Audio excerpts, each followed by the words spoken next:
Eh bien, ce matin, nous recevons notre invité.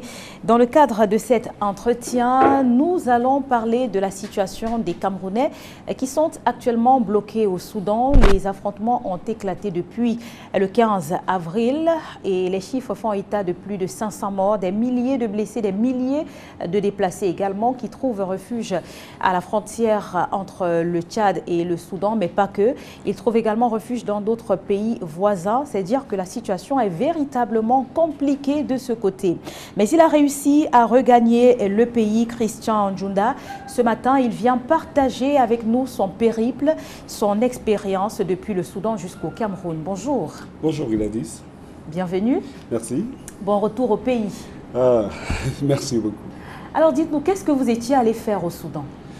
Au Soudan, j'étais sur une mission de travail parce que je suis consultant en télécom. Et qu'est-ce qui s'est passé? Quand les affrontements ont commencé, quelle était la situation? Est-ce que vous pouvez nous conter un peu l'état d'esprit, l'ambiance dans le pays, comment ça se passait?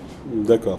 En fait, rien ne laissait envisager une possible guerre parce que au soir du vendredi, comme d'habitude, parce que le week-end au Soudan c'est vendredi et samedi, au soir du vendredi, je suis allé faire mes courses comme d'habitude. Je suis rentré, je me suis couché et à 8h du matin, mon téléphone qui se met à sonner, je me lève et au même moment, il y a des bruits, des détonations lourdes. Et mon collègue qui m'appelle, il me dit, Chris, where are you? I say, I'm at home. He said, don't go out. Don't even go out. I say, what's happening? He said, we are under attack. Et c'est comme ça que je comprends que le pays est entré en guerre. Et c'est par la suite qu'on réalise que c'est une guerre entre les deux puissances, entre les deux armées au pouvoir. Oui, les paramilitaires et l'armée régulière. Oui. Donc c'est ainsi que le conflit a déclenché et nous nous sommes retrouvés coincés entre les deux feux. Quel était le quotidien? Désormais coincé à la maison, comment on fait pour vivre, pour avoir à manger? Comment on se débrouillait de ce côté? C'était très compliqué parce que déjà tout était fermé et le peu de magasins qui étaient restés ouverts opéraient en ce qu'ils appellent le back open. Donc il fallait aller et il fallait attendre le ceasefire, le cessez-le-feu. Il fallait attendre le cessez-le-feu et aller par la suite marcher parce qu'il n'y avait pas de moyen de locomotion.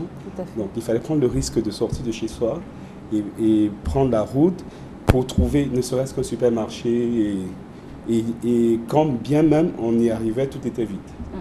Plus d'eau, plus de nourriture, plus de vivres. Les gens étaient passés avant vous?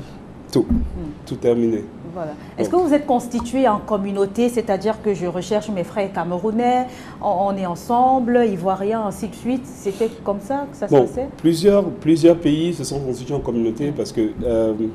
mais le problème, c'est qu'une fois arrivé au Cameroun, je ne connaissais pas vraiment les Camerounais qui étaient au Soudan parce qu'il y en a très peu.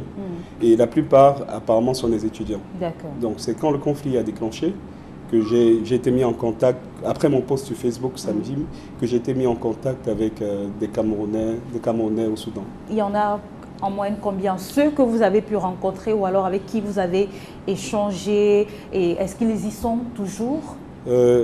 En moyenne, on